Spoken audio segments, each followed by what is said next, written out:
Hi, welcome to Plato's Cave, your speakeasy for ideas, where Tom and Dave show us how to think like the American founders. Grab a drink if you'd like. The conversation about saving our republic is about to begin.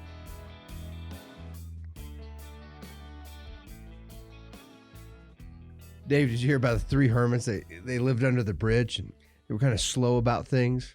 A horse ran by and one of the hermits stood up and said, "Hey, did you see that white horse run by?" Like a year later, the second hermit stood up and said, "That wasn't a white horse. That was a black horse." And a year after that, the third one stood up and said, "Well, if you guys are going to fight about this, I'm just leaving." That's the definition of doing nothing. How'd they survive for 3 years? I don't know. They probably had some government subsidy program. Must have been welfare. That's right. Under the bridge. It's a new bridge and tunnel program. That's right. Well, and in many cities in the United States today, that's a popular form of housing for many people, under the bridge. You'd be amazed. I went downtown Denver the other day for the first time in a while and was amazed. I mean, just your normal running paths, you couldn't even get through anymore. I mean, they're using the railings to tie tarps and there's nowhere to move. I was looking at some photographs of Los Angeles. You know, I lived out in Southern California for, just over a decade. And it was just kind of interesting to see some of my old stomping grounds. But this photo series was highlighting the homelessness, and it's just amazing. I mean, there were certain sections of the city known as Skid Row 20 years ago that were popular with homeless people and as well as drug dealers and things like that.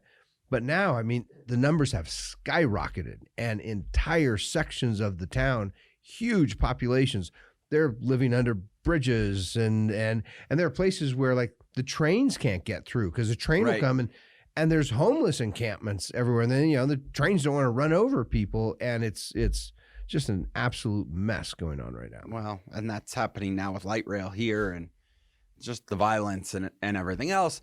They're living under bridges and tunnels and everything else. Where they're really living it, though, is the cave. We're back in Plato's Cave. We're back to talk about how to get out of the cave.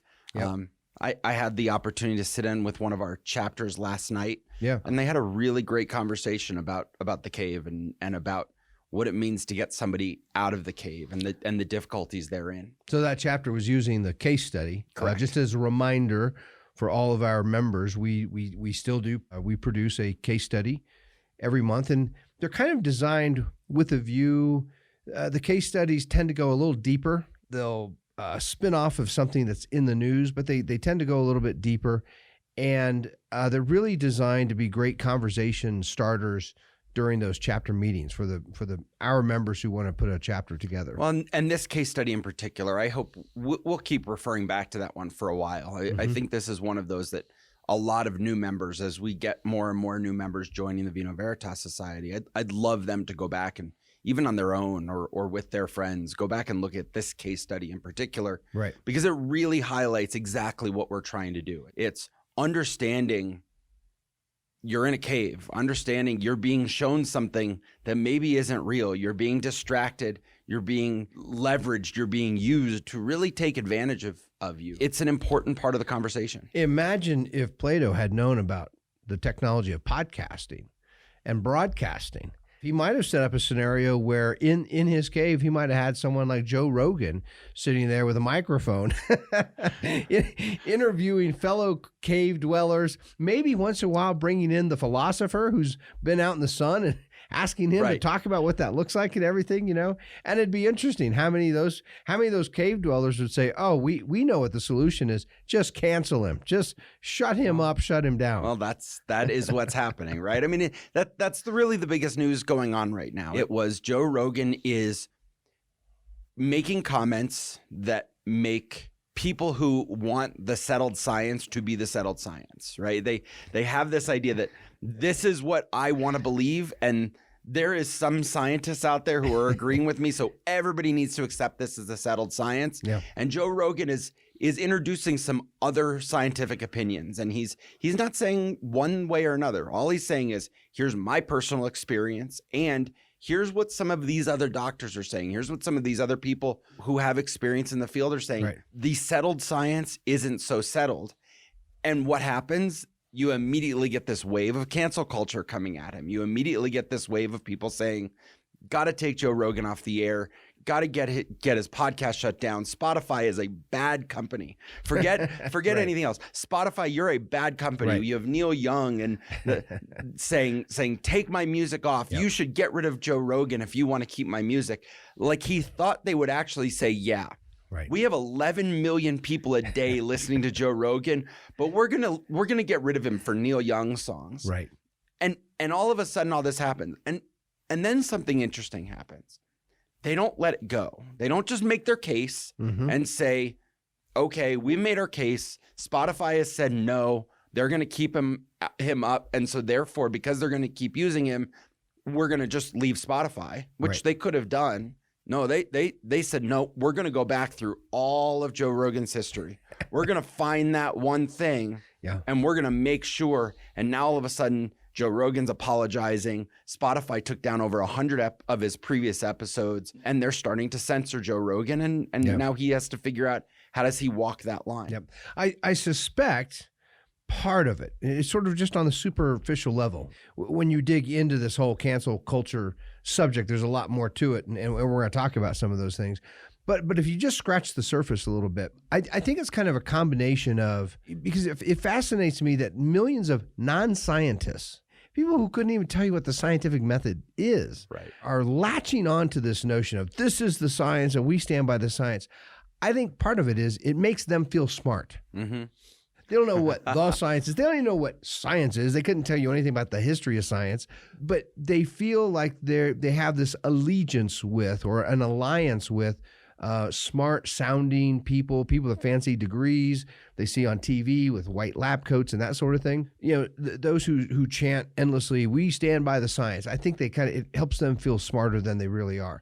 I think another piece of it is what has been promoted as the science aligns with their progressive political desires to control people, for central planning, and that has been used to enforce lockdowns, to enforce masks, to enforce vaccine mandates, all that sort of. And so there's a political conveniency there as well when these things line up. And of course, what's happening for the people who actually do follow the science, I mean, all kinds of bubbles are being popped. Yeah. Studies are coming out. They're doing a lot of studies, the exhaustive studies on lockdowns. And it's really fascinating about the lockdowns because now we're at 2 years since coronavirus came out, and we now have global evidence from all these different nations, all kinds of different municipalities that engage in all kinds of the whole spectrum, from no lockdowns at all to complete totalitarian lockdowns and curfews and all kinds of things. And what's coming out, what's very obvious from these studies, is that the lockdowns have zero effect on the virus. They have devastating effects economically. People lose businesses and lose their homes, and terrible things happen, but it doesn't stop that tiny little bug from floating around and infecting people. And here's where it gets really interesting. It's one thing when a media outlet comes out and says it. It's one thing when a rogue scientist comes out and says it. But some of the bastions of progressive ideology, Johns Hopkins University, the Johns Hopkins Medical School has come out with a in-depth research. Yes. If anybody hasn't seen it, there's lots of articles. Do some searches. They've come out very clearly saying the lockdowns had awful economic, mental health, all of these awful effects, and did absolutely nothing to deal with the pandemic itself. Yep. And a lot to be said there. I'll put in a word. I don't usually do this, but I'll promote a progressive institution like Johns Hopkins. That's actually the school, by the way, that was one of the very first graduate programs, PhD programs in political science and some of the other social sciences. That's where young Woodrow Wilson obtained his PhD. But on Johns Hopkins, ever since coronavirus came out, they have had just tremendous resources. They turned their databases into easy to navigate, easy to use websites. Mm-hmm. And so it's been amazing the last 2 years how much information and data has been available through their website. But to your bigger point, this is one of the ever-present dangers of progressive central planning, when those central planners enact various kinds of measures, programs, policies, including things like lockdown measures, shelter in place orders, things like that, and then they turn out to be wrong. What is the consequence for them? And the answer is nothing. They don't get fired. They don't get demoted. They don't get pay cuts. They just say, whoops, sorry you lost your business, and sorry you lost your home. And those of you who were, committing suicide because of the depression became unbearable. Whoops, sorry. And because when you really drill into that whole progressive model of central planning, we human beings are basically like, I don't know, we're like chemicals in a test tube. We're just things to be experimented on. We're like rats or lab mice in the laboratory, and the central planners are the scientists, and they'll cut the brain of one open and put some, inject another one and see what they do. And that's us. We're lab mice. We're expendable. Very much. We are expendable, and this gets into that touchy area again of, I hate this whole let's compare everything to Nazis and everything else. But in reality, I mean, let's talk about what happened in World War II. Hitler was saying, we're going to create these concentration camps, and some of these concentration camps, we're going to experiment on people. We're going to experiment on Jews. We're going to experiment on blacks. We're going to experiment on gays because they're expendable. They're not real human beings. They don't have the same natural rights, and they're expendable. And so because they're expendable, we can do all of this testing on them, and we can, I hate admitting it, but there are scenarios, there are things that came out that actually did better humanity. But it's not like it was a good way to do it. It wasn't like it was an appropriate way to go about it. We found treatments for frostbite through the Holocaust. But how many hundreds of Jews lost their lives and went through horrendous torture just so that the Nazis could determine how to solve frostbite? And this pandemic started in the same way. This was Dr. Fauci and the NIH working with the Chinese to say, we're going to do some of this gain of function research. And he wrote in 2012, Rand Paul has released this. He wrote in 2012, there is the potential that if this gets out, it could cause a worldwide pandemic that would be a massive catastrophe, but it's still worth the experiment. According to him. This is one of my goals. And this is one of the things I would love the Vino Veritas to do over the course of time as our influence expands across the country and becomes more of a household item. This started decades ago of comparing everything to Nazis. The philosopher Leo Strauss kind of made a joke about it. Of course, he's a Jewish scholar who grew up in Germany and literally fled from the Nazis, moved, eventually coming to the United States. So this was no light subject for him. And still, he compared the logical argument, the logical fallacy, how did he put it? It's reductio ad absurdum Hitlerium, meaning you reduce everything to Hitler, right? So anytime I disagree with you, I can't refute your argument, so I call you Hitler, right?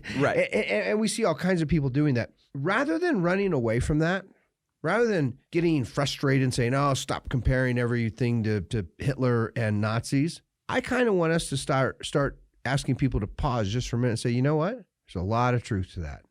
There are probably far more similarities to modern progressive America and those Nazis you claim to hate. You say you hate them. That's why you're calling other people Nazis, because you hate them.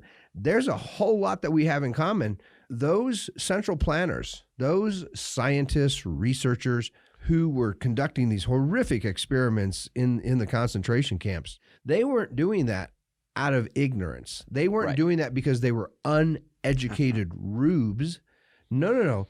They were some of the most educated people on planet Earth at that time. They were people not only with fancy degrees, medical degrees, degrees from law schools, engineering. They were actually creating the universities that were offering these kinds of these were very educated people doing these barbaric, savage, unjust, terrible things. And so we see when we make that connection the ever-present danger of forgetting the natural rights of human beings and starting to look at other people as, well, as you put it, as expendable, as objects for our either amusement or experimentation, to try to arrange things. And when someone asks the question, well, goodness, Tom and Dave, what do we do about that ever-present danger? And the first thing, sometimes you actually have to fight. I mean, we learned that in World War II. Sometimes things get so bad that you have to send armies and navies, and you got to drop bombs, and you got to shoot people and do all kinds of terrible things. But if you don't want it to get that bad, then the most critical thing is keep talking. Yeah. Talk all the time. Talk openly. Talk freely about what people are doing, what they're saying, what they're suggesting. That's the way we maintain our freedom and stop those central planners from getting into our lives. And as we're seeing with Joe Rogan, that's becoming increasingly difficult. This whole phenomenon of the cancel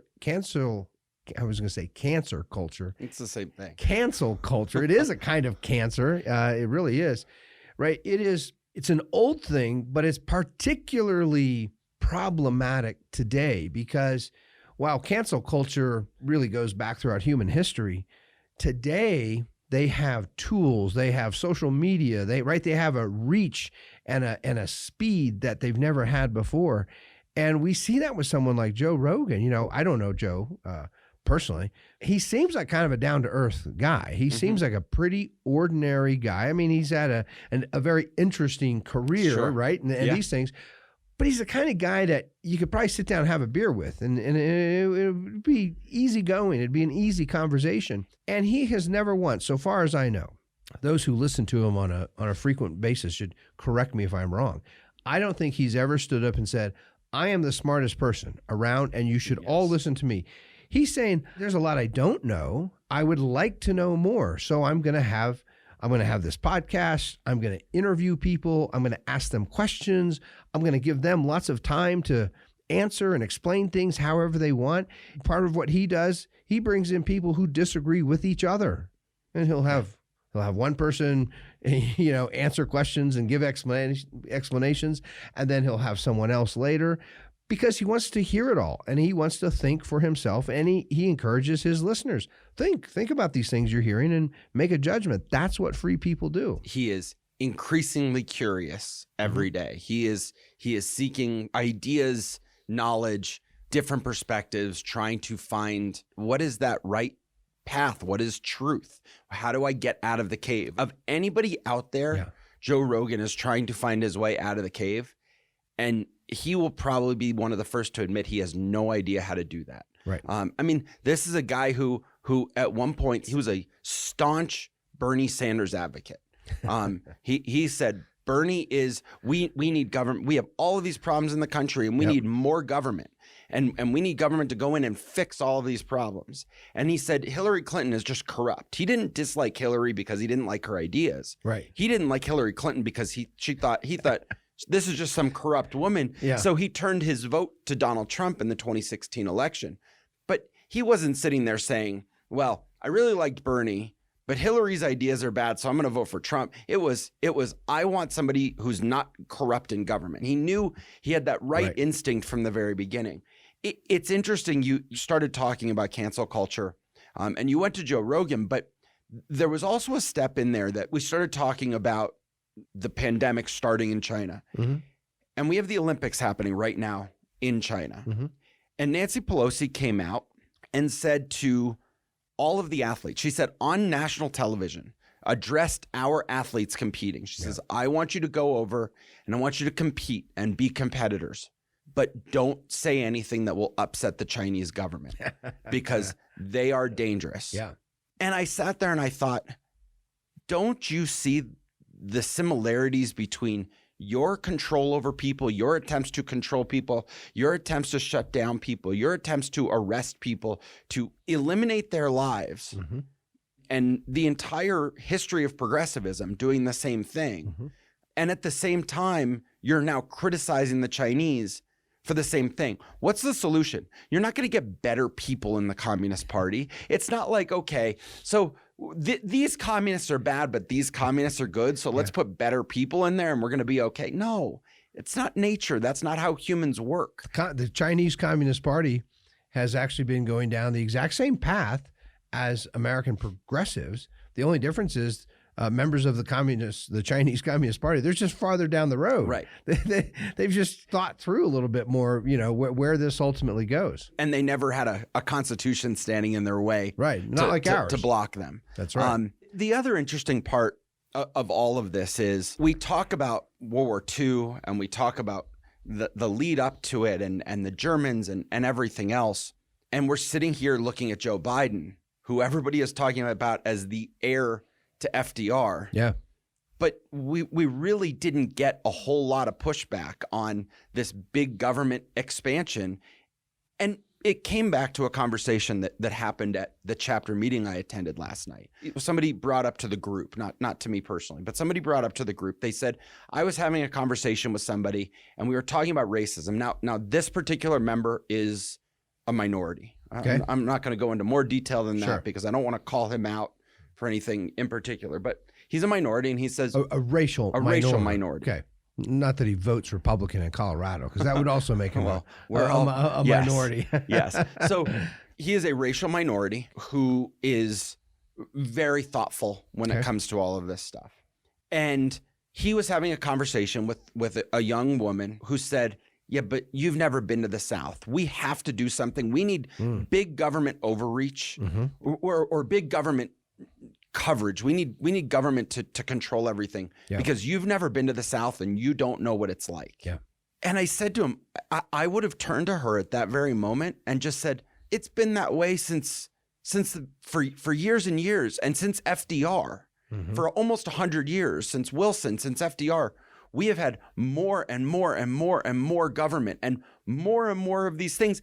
And yet you're sitting here telling me it's worse today than it ever was before. Yeah. What's the problem? Why do we keep doing the same things over and over again? Why aren't we canceling China? Why aren't we canceling progressivism? If you want to talk about cancel culture and you want to cancel Joe Rogan, what is the human instinct to cancel Joe Rogan? Cancel somebody who's actually questioning. He's not telling you how to think. He's not telling anybody you have to agree with me or you have to agree with this way of thinking. He's presenting an idea. And to that point, right, he doesn't have any position of government power. He's not saying, I'm going to take your money, or I'm going to put you in jail, or I'm going to make you support programs, right, that you positively don't like. Nothing like that. Right. He's simply speaking and thinking and asking questions. And just putting it out there for people to think about. And yet you have the women on The View saying that is dangerous. That's dangerous to our country. That's dangerous to society. That's dangerous to the world. You can't have anybody thinking differently. Yeah. Yet in a country where everybody is forced to think the same, we have to think the same way. If you live in China, you have no choice. Yeah. You think the same or you get murdered. If you lived in Soviet Russia, you think the same, you speak the same, or you get murdered. I know personal examples of people in Iraq in the 80s and 90s. Yeah. If you didn't think the right way, if you didn't speak the right way, you would be killed. Yeah. And we don't cancel them. How is it that Nancy Pelosi is sitting there and advocating? She's publicly recognizing the danger of China, and there isn't one call for the cancellation of China. Well, your point is great, and I think this might be a nice sort of pivot into a bigger subject, which is kind of the roots and the history of this, what we call cancel culture. When the ladies of The View are expressing great concern over the dissemination of untruths, the dissemination of false and misleading information, we can actually agree with them. Yeah, okay, yes, that's a problem. That is a danger if people are coming to believe things that are not true, if they're buying into lies. And of course, the question is, what do we do about untruths and false information? What's the best corrective to those things? And the answer is free open speech. Examine. Let's examine. And if someone really is promoting false information, let's examine it and talk about it and analyze it, right? And discuss it and debate it. That's how you discover erroneous opinions, is in the discussion and examination of ideas. It's really central to the core of philosophy itself, is that interchanging. Aristotle remarked 2,500 years ago that one of the most generous things that a person can do for a friend is refute the friend. Because when you refute the friend, when you refute a bad argument, you help your friend get closer to the truth. The idea being, if he's a good person, he'll be big-souled enough to let go of that opinion once you've refuted. Once you've shown him, no, that's wrong, he'll let go of that, which means by getting rid of our erroneous opinions, we get a little bit, closer to the truth. And this, we've been talking about the cave and philosophy, and it's sort of interesting because when you trace this whole notion of cancel culture, it has a direct connection to Plato's cave, where we're sitting right now, and the life of Plato's teacher, Socrates. In a way, that's really the beginning of cancel culture, historically. I mean, Socrates was canceled. He was canceled in a terrible way, a really painful way. He was executed, legally sentenced to death, by way of hemlock, which is a poisonous plant, and you basically make a kind of tea out of it, and you drink it, and it's terrible. It takes a long time. It doesn't just kill you instantly. It can take hours before you, and it's painful and miserable. And it raises this question: what was Socrates doing that was so problematic? Why did he have to be canceled? And the answer is, he wanted to know. He wanted to know as much as he could know. He wanted to know as much as he could know about himself, about the world, about the people around him. And so he did what any wise person would do. He followed those who claimed to be authorities, whether they were officials in the government, whether they were part of the high priesthood, whether they were the divines who allegedly communicated with the gods. These were the people that everyone acknowledged, yes, these are the wisest people, the smartest people. They're the authorities. Socrates said, okay, and he would go and listen to them talk. And then he would ask questions. And very often he would point out, well, now, this wise person just said this thing and just said this other thing, and these things are incompatible with each other. They contradict each other. How do you explain that, right? And what he was doing was performing this amazing service. He was the people who were watching, and this is why the Athenians ended up really being so concerned, because that included a lot of young people. A lot of young people were watching this shabby dressed man of very little means. Socrates was not wealthy. He was not powerful. He just seemed like an ordinary guy from his appearance.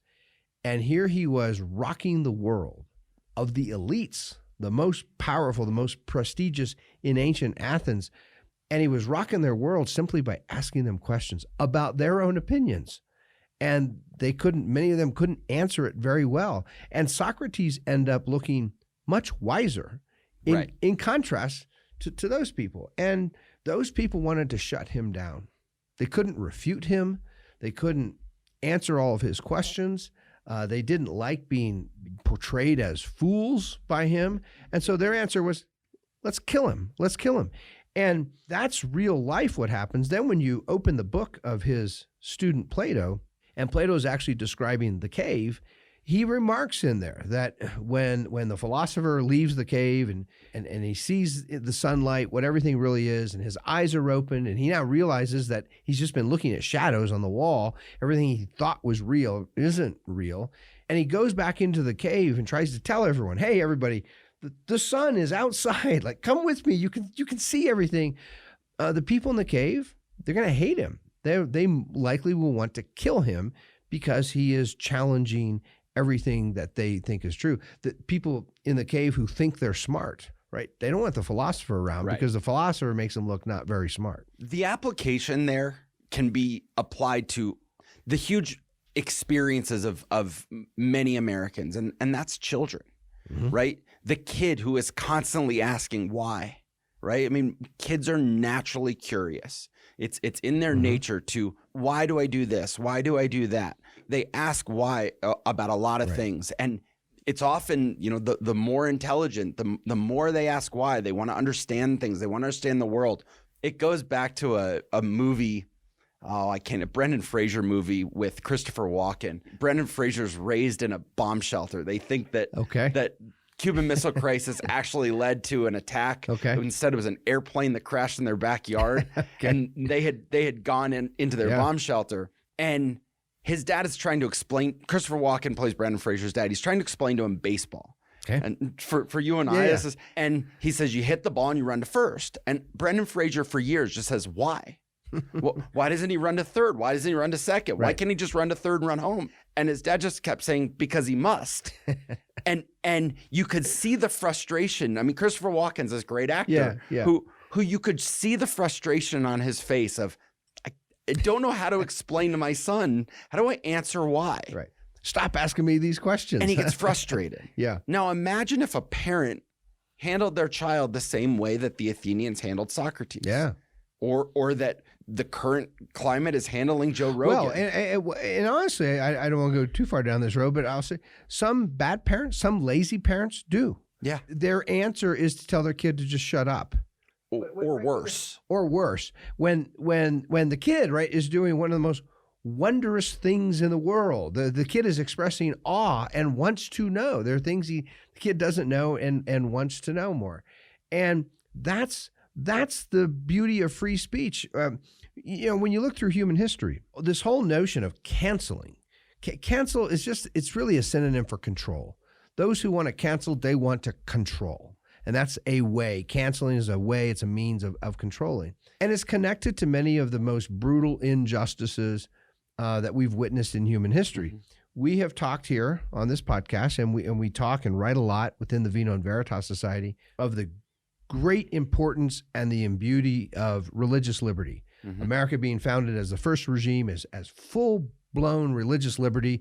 You don't have to take any religious test. You don't have to take a religious oath. You don't have to belong to a certain church to vote or to hold office. You can be president of the United States, and according to our Constitution, you don't have to pass any religious test to hold that office or any other office. It means people like Jews can immigrate from Europe and become full-blown United States citizens on par with George Washington himself. And he'll address them that way as full. We're equal in that we're all citizens here.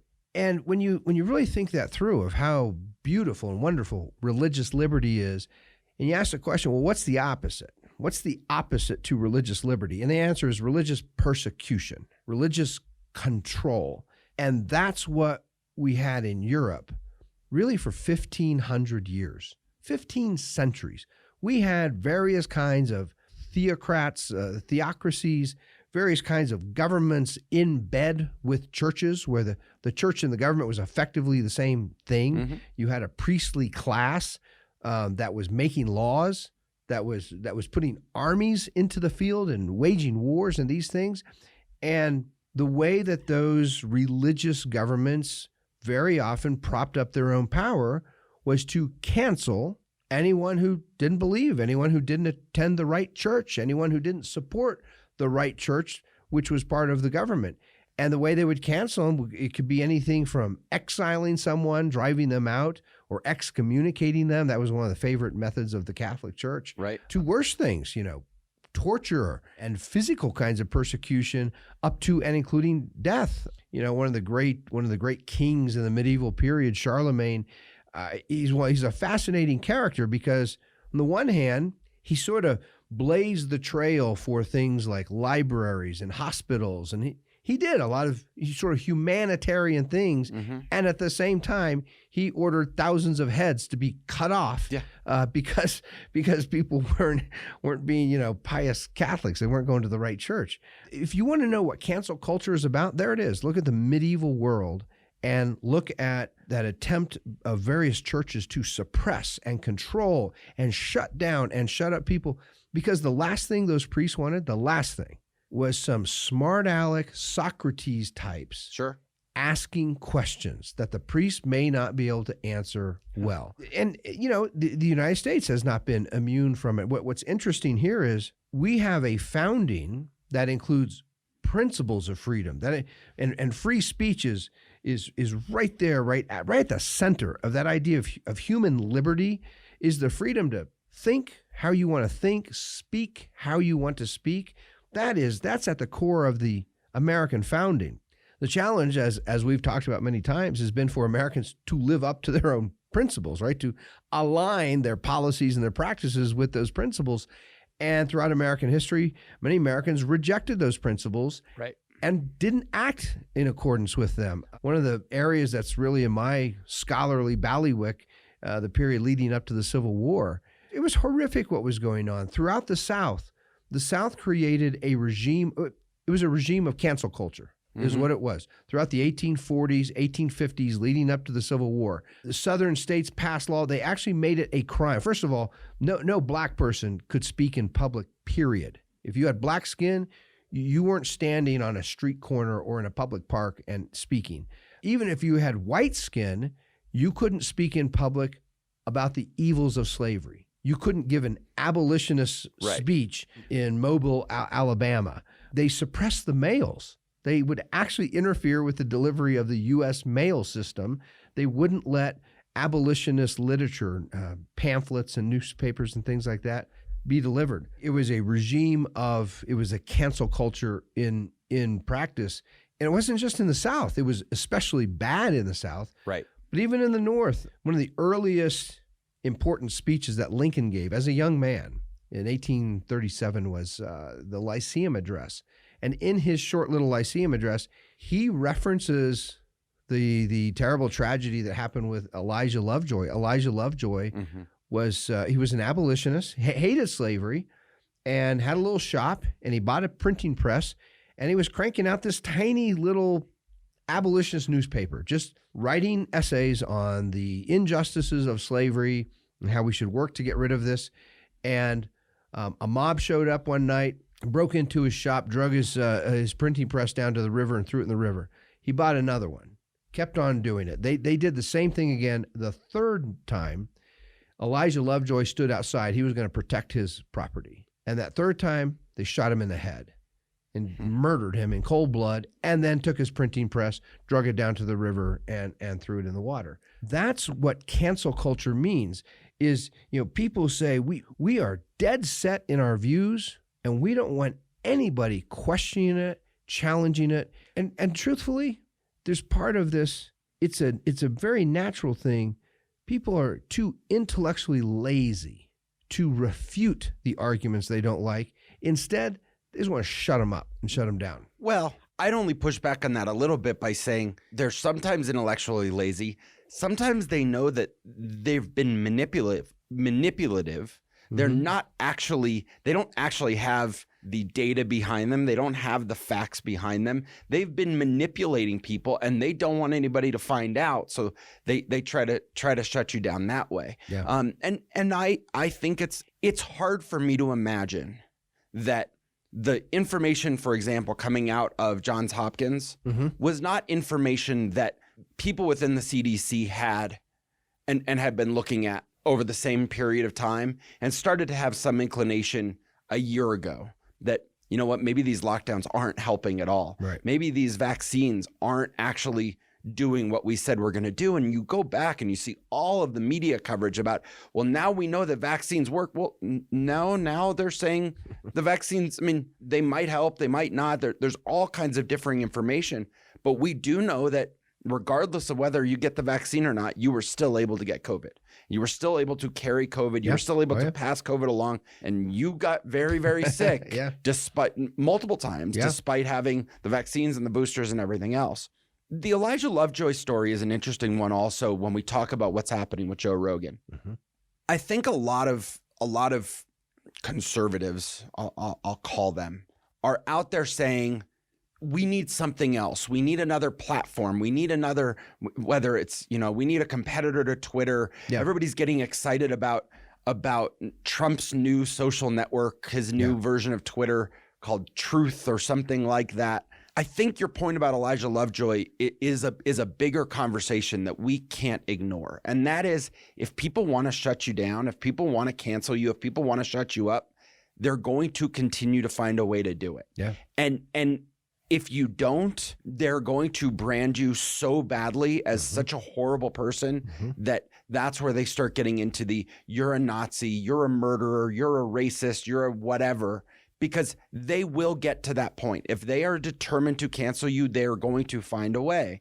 So we have this whole Joe Rogan scenario playing out. And the most recent news is that the CEO of Rumble, which is another podcasting platform, went on Twitter and did it publicly.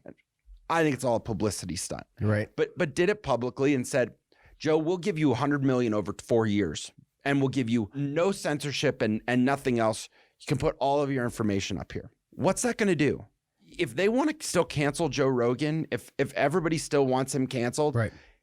His 11 million people are all going to follow him to Rumble, and then what? Are they going to sign up? And then is it going to get out who's a member of Rumble and who actually listens to Rumble? And then all of a sudden, all these people are racist because they found a clip of Joe Rogan using language that he shouldn't have used a decade ago. They're just going to keep attacking and just going to keep attacking. The solution here is not, we just need a competitor. And it bothers me because I hear that so often. Well, we just need a competitor. Get rid of Facebook. Let's move on to the next one. Right. Get rid of Twitter. Let's move on to the next one. This is going to keep happening.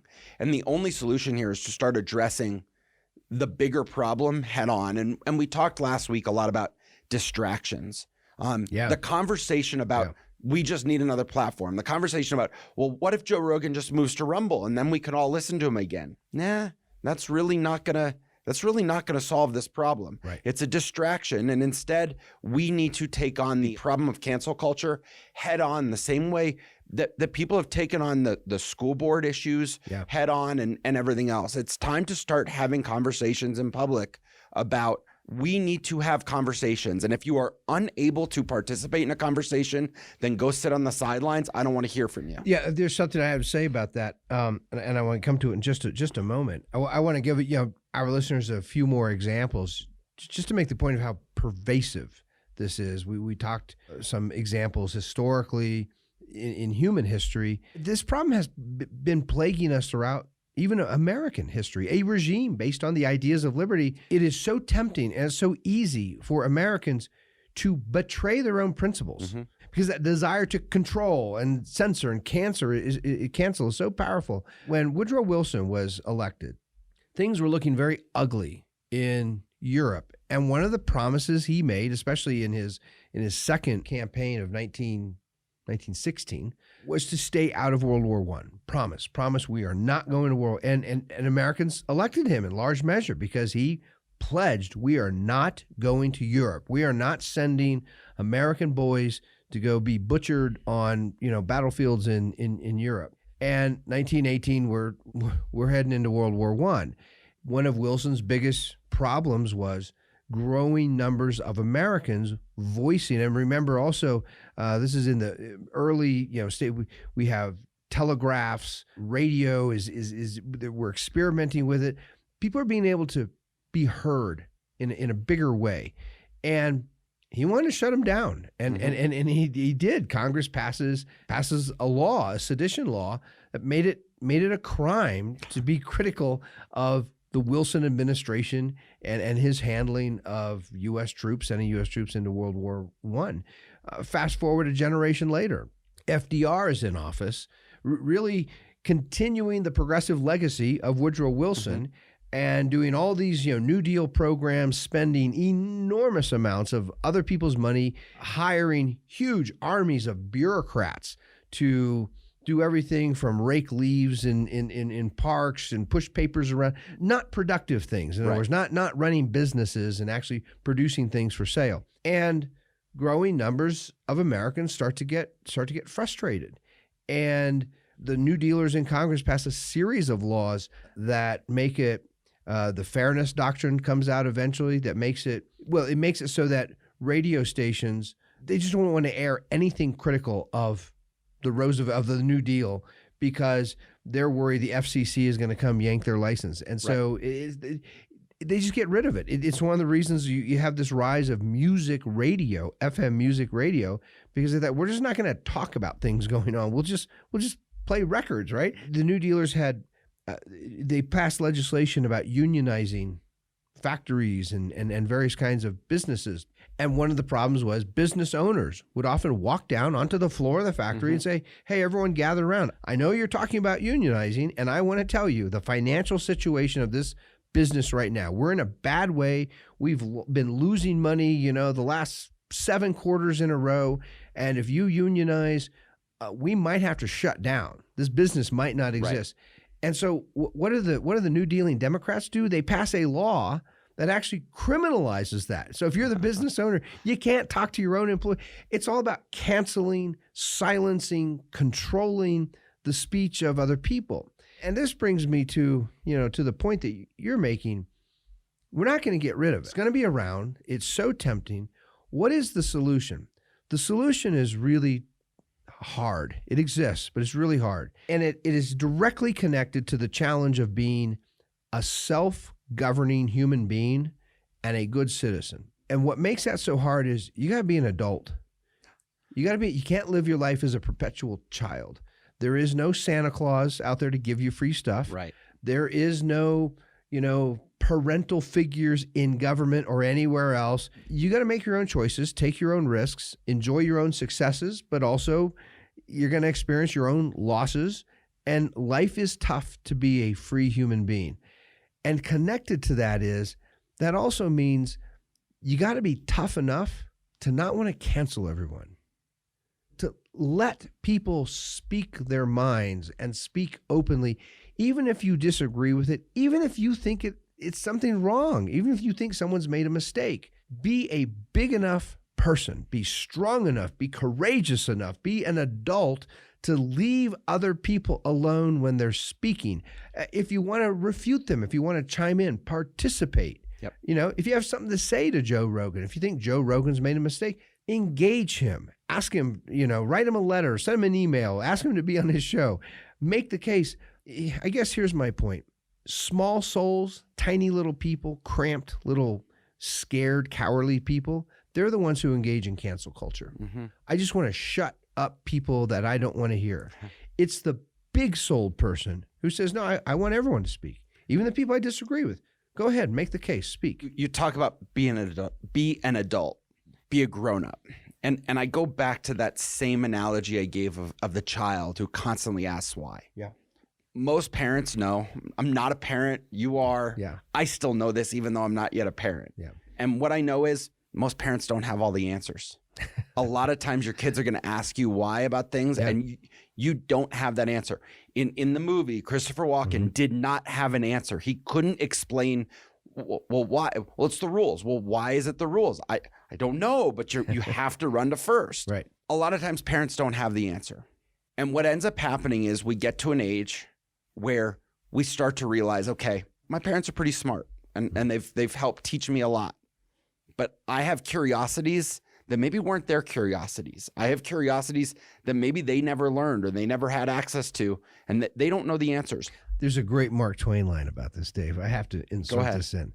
Mark Twain remarked, he said, when I was 13 years old, my father was the most ignorant fool on the face of the planet. When I turned 21, I was amazed at how wise he had become. And the point is, right, the father didn't change. Right. It was his perspective as a 13-year-old, thought his father was just stupid, right? And then as he started to get a little older, he realized, you know what? Turned out my old man was wiser than I thought. I haven't studied that, and I don't know if he's written other things about that. But I think part of that understanding of my father was wiser than I thought was because you realize how hard it is to know everything. Mm-hmm. When we're under 13, we look at authority figures and we say, you should know everything. Yeah. You've been on this planet so much longer that, right. I mean, I've been here for 8 years or 13 years. How can I know everything? But you've been on this planet for 40, 50, 60 years. Right. You should know everything by this point. And you get frustrated because you realize they don't. And then when you get to 21, you start to realize, I don't either. I've been here 21 years now. Knowing everything is really, really hard. And you've got to decide what you want to know about and what you don't. Mm-hmm. Where are your priorities and where are they not? And to become an adult, part of that process and part of what education is about is to go out into the world and find the things that you're curious about and go learn about them. Go stop relying on somebody else to tell you what's right or wrong. You're making a great point. I hadn't thought about this, but you're absolutely right. Part of what it means, when we keep talking about this model of progressivism, because we are in a regime of progressivism. That is our world today. We can't just ignore it. It has contaminated everything. And progressivism revolves around this notion of central planning that's designed by experts, by the scientists, by the really smart people. And so I don't think it's an accident that millions of Americans who call themselves progressives, they're kind of like that 8-year-old, but they're not looking to their dad. They're not looking to the parents. They're looking to the scientists. Right.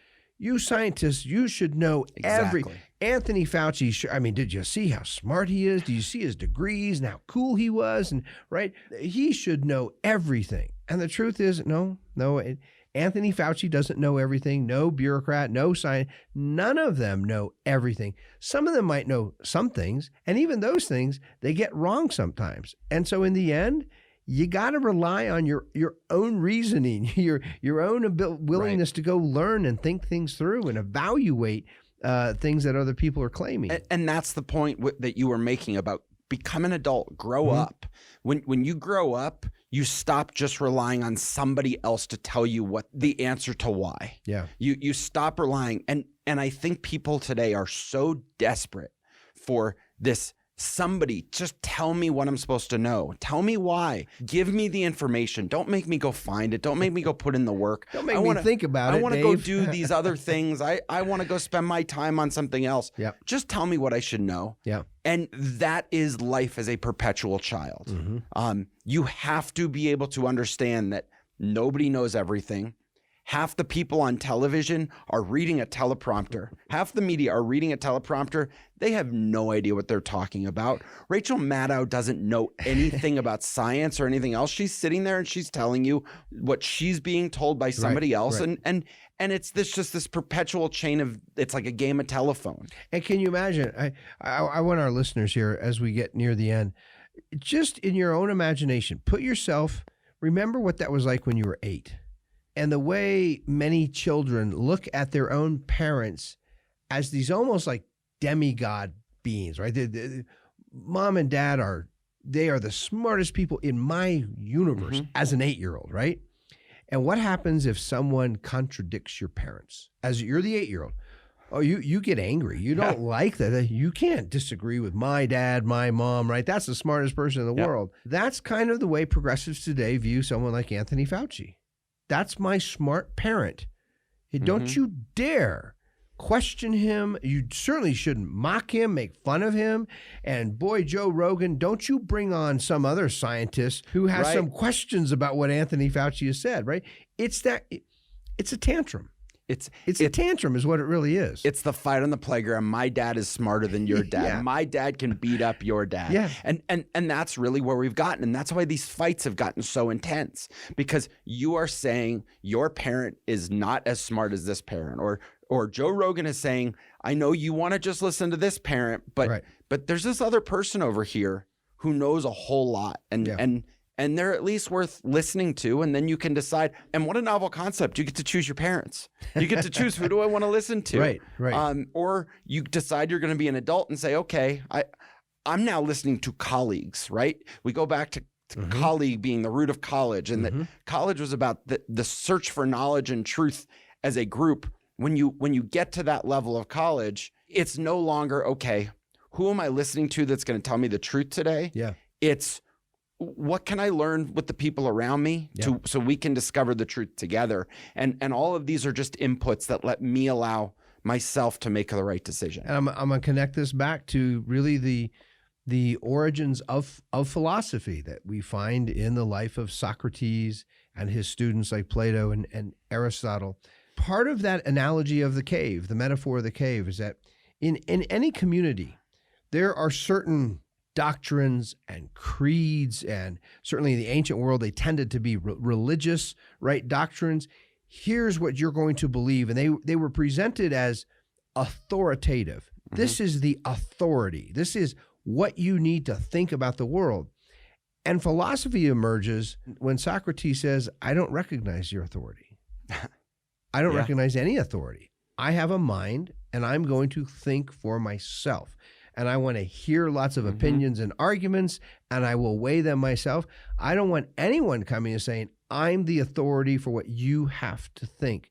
That emergence of philosophy, which is really a kind of rebellion. It is a kind of rebellion in the name of the freedom of the mind. I want to think freely. That is what sets us on the course of Western civilization. All the people today enamored with science, this is where science comes from. Right. It's from that spirit that says, no, I don't want to be spoon-fed authoritative doctrines. I want to think for myself. So anyone who really cares about science should care about freedom. They should love liberty. They should love the ideas of the American founding, because in a way, it's a regime infused with that philosophic spirit that wants to think freely, speak freely, so that we really can discover what's true. So all of that said, what does it mean to guard the American idea? Guarding the American idea is encourage people to grow up. Yep. When somebody sits there and says, no, this is the settled science, you can't dare question that. You need to understand they're acting like children. Yeah. You need to understand that they're not willing to be self-reliant or self-assertive. They're not looking for knowledge. They're out there just saying, this is what I'm told, and this is what's going to make everybody happy and safe, and that's okay.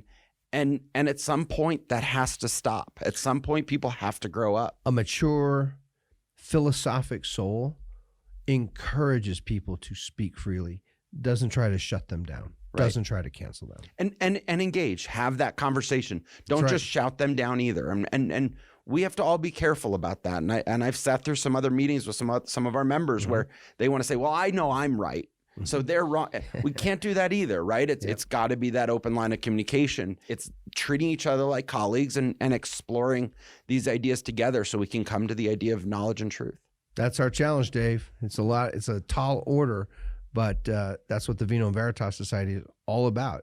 Having these conversations with trusted friends so that we become more familiar with the ideas. We become more familiar, more comfortable with the process, talking, listening, refuting when it's appropriate. We think of ourselves here as kind of the model of what it means to be citizens, what it means to be mature, adult, self-governing human beings. It's a tall order, but I think we're up to the task. We are.